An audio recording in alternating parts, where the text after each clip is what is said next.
Hey, it's ANicWin, also known as Amy, and welcome back. Happy Sunday. I hope you're having a wonderful day. And if you're not, hopefully it's not too late to turn it around. I am a little late in uploading today if you're if you're following. I actually went to IKEA yesterday with my parents, and that's a little bit of a journey for me. It's about a 2-hour drive, a little less than. And then of course, once you're there, you have to see everything because it's IKEA. And we also went to a few other places. So I got back kind of late and I hadn't finished editing. So I finished editing late last night and then had to do the voiceover like now, like right before this is rendering. I'm doing the voiceover. So a little insight into that craziness. And we're doing a Dutch Colonial in Brindleton Bay. And I say Dutch Colonial because I think it is. I used a reference image, but I'm honestly not sure. This is not a very common house where I am from. And I only had the front of the build. So I ended up mirroring the back of it. And I also added a little extension there to the right, because the way that you have to do the roofing, there's almost no windows on the inside. So I gave them like a little, I would call it an all seasons porch. I don't know if that's really truly what it is, but I gave them that just for a little bit more natural light because I was a little bit uncomfortable with how it was. Yeah, it was just dark. It looked like a little dark cave on the inside, but I am happy with how the outside came together. I was very uncomfortable building this. I think I mixed styles. And there's nothing wrong with mixing a style at all. It's just I wasn't sure if I had, and it was the not knowing that made me uncomfortable. I'm a little bit of a control freak with myself only. I don't care what other people do, but I don't like not knowing, and there was really no way for me to find out if I had or hadn't. So I just had to roll with it. And so that's good for me. I mean, that's like, a life lesson moment, I guess, but I had to roll with it, and I was uncomfortable from the start. But by the time I got to the end, I was very pleased with how it turned out. So it was an exercise in something. I don't know. Something good came from it. I actually do the landscaping here totally, like the front and the backyard, without doing anything to the inside, which is so unlike me. I don't really know why I did that. I think it was because I was so like discombobulated with this build. I was like, okay, well, I'm just gonna do things. And you'll notice I do cut a little bit. There are a few transitions with the landscaping because I change my mind so often. And if you're wondering what I'm doing with the wheelbarrow, I was trying to make the landscaping a little bit like hilly, so I was using the terrain manipulation tool. But when you do that, the front wheel of that wheelbarrow like floats, and there was no way to bring it back down. I guess I probably could have used a tool mob, but didn't think about it, and it was doing my head in. So I don't think I keep it. I might keep it, but I definitely flattened the terrain back down because I was like, I'm not dealing with this. I'm already uncomfortable. Like I'm gonna be dramatic and just say no. So I did bring it back down. I am using these rocks to kind of make this walkway. I almost said entryway. It's definitely not the entryway. I wish that you could use the fencing to make a more organic looking pathway, I guess is the word I want to say. You can definitely use the fencing to make an S-shaped walkway, but you have to leave the flooring because it's like a pre-made room situation, kind of. It's hard to explain without showing you, but you have to leave the flooring and use the grass floor tile. And that floor tile, the options that we have don't match what's on this lot in Brindleton Bay, which I don't remember the name of because I had another build here, but it doesn't match. So you either have to paint all of the grass that color, which was a really bright, vibrant green, and the rest of the world just isn't like that, or make another choice. So I made another choice. I'm happy with it once it came to the end, especially when I found these little low-lying flowers, which I think are apple blossoms, if I remember correctly. They had a curved piece, and since I was kind of going for a curvature moment, I thought it worked well. It was kind of like a sign for me. I'm like, okay, all right, we're on the right path. Because sometimes you just don't know. You don't know until you're in it.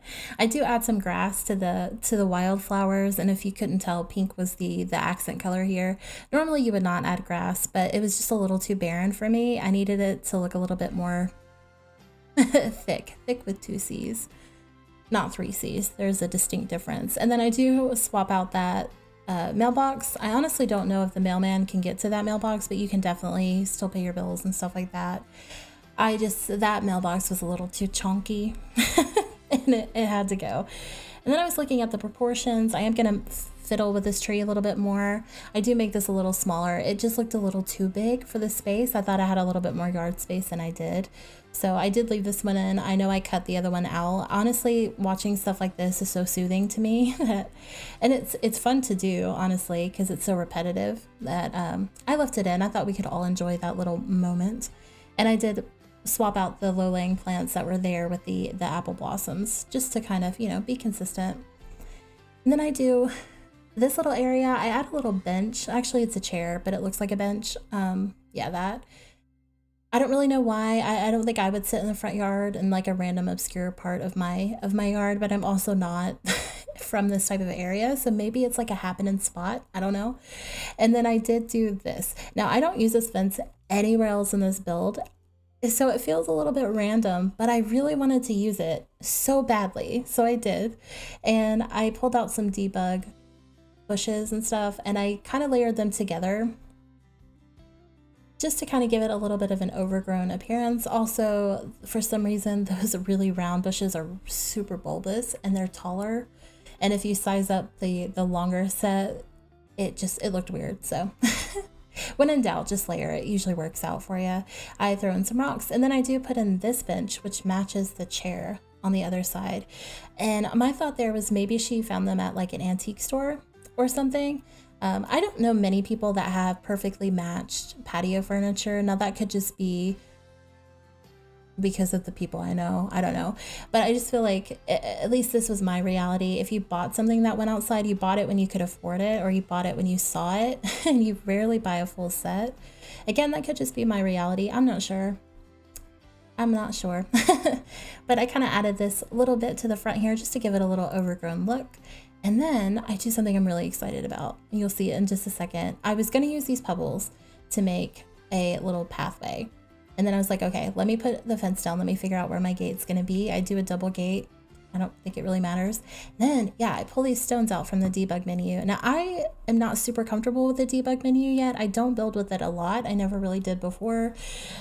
Excuse me, I definitely don't now. The hiccups are going to start. And so I'm trying to get a little bit more comfortable using it. And I love these stones. I actually use them in a Japanese inspired house I did not record that was before, but it is up on the gallery.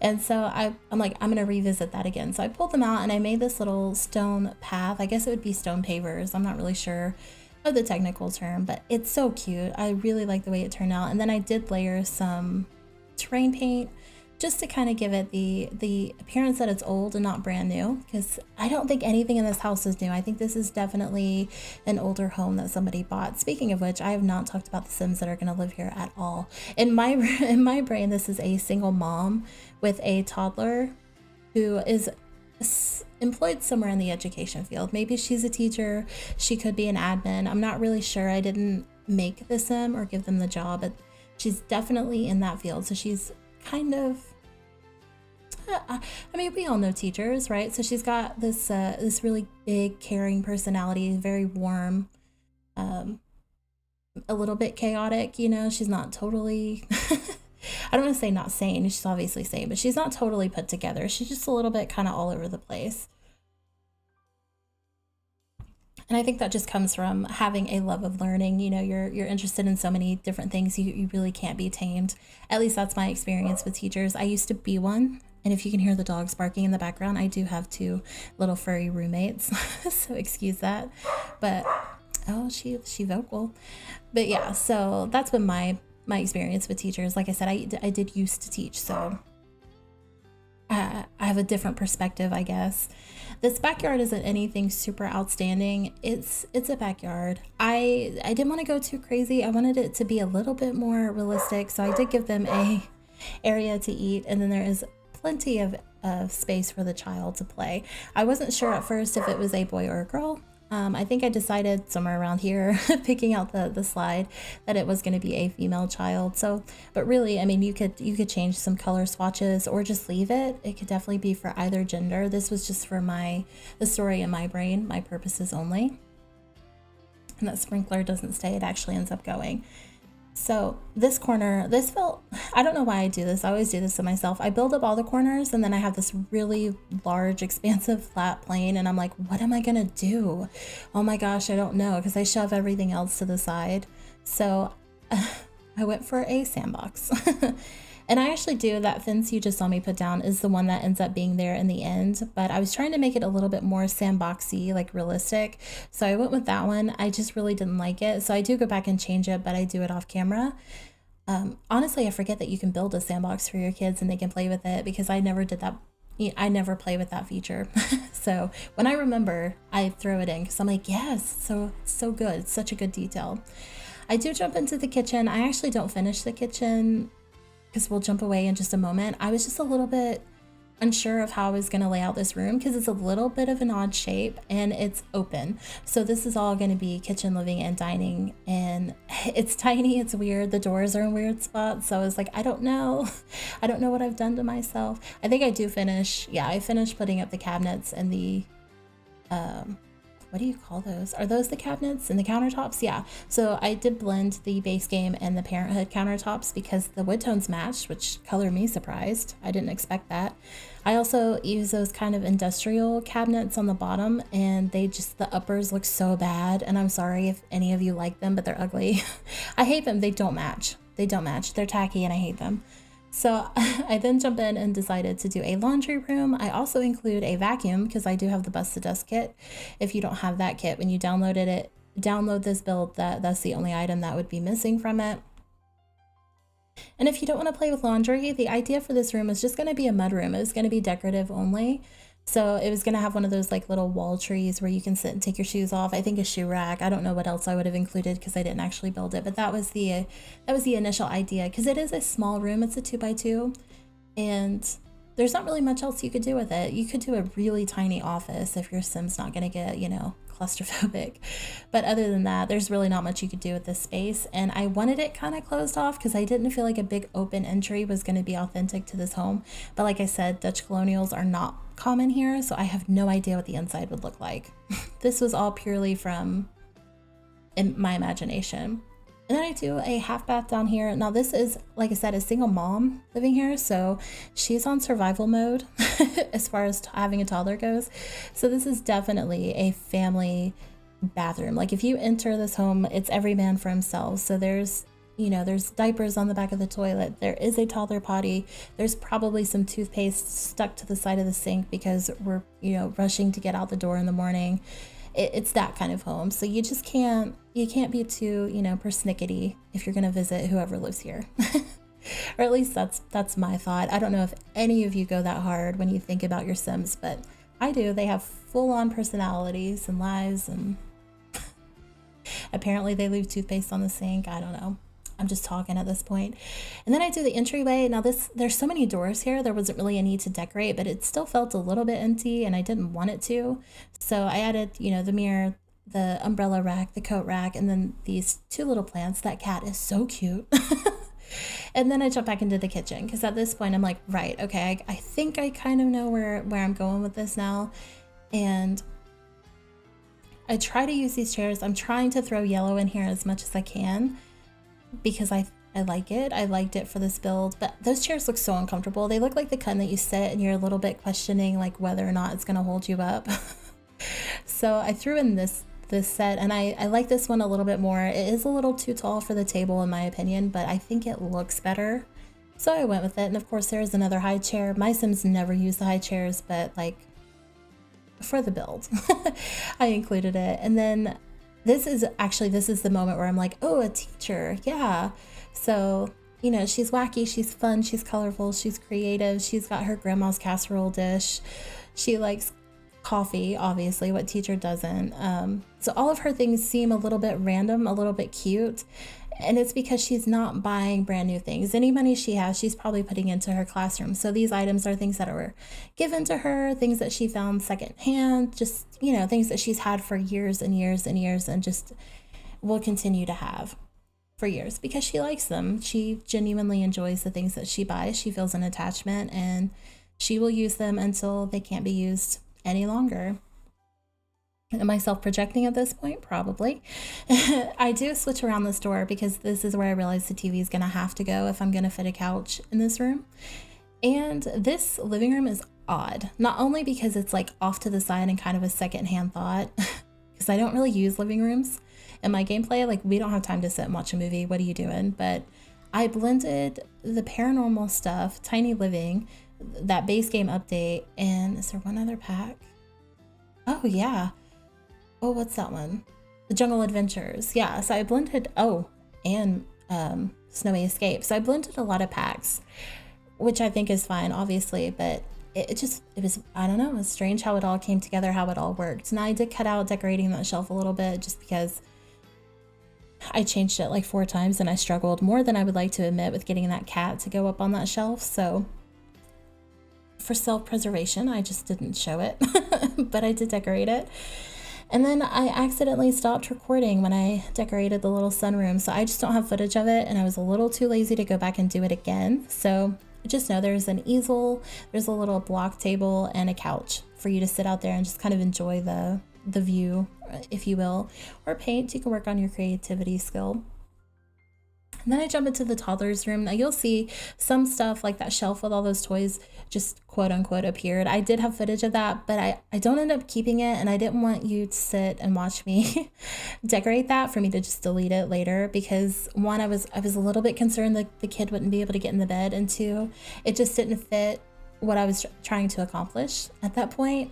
I was so indecisive with this room for some reason. I don't know why, but it is a cute little room. And as you know, the day goes on and the same time, the sunlight streaming through it all the different times of day, it's so peaceful, it's relaxing, it's a very comfortable place to just go and chill out. So it was a perfect decision, I think, for the child's room. I did not clutter the dresser at all. I just put those 2 items up there. That was intentional. That wasn't me forgetting. I just felt, she's a toddler, she doesn't have a lot of stuff yet, and I left a space for, you know, as they turn into a kid, a space for you to put maybe school projects or toys that are just more appropriate to match their personality. Then I jump into this bathroom. This bathroom is nothing special. It is a 4-piece bathroom. So there is a shower, a tub, a sink, and a toilet, and it's very black and white. I like this bathroom though, honestly. It was very calming for me. And then I work on the parents' bedroom, and this is the last room. So this is going to be mom's little oasis, like at night, the little angel's asleep. This is where she comes, she chills out. This is, you know, no kids allowed type of space. And I think it turned out really cute. I used that, you know, that blue wallpaper, which is my favorite, with this little red accent, and it turns out better than I had hoped. And on that note, I will leave you here. So feel free to let me know what you think. You can leave a comment or reach out to me, and I will see you all on next Sunday. Have a great day, guys.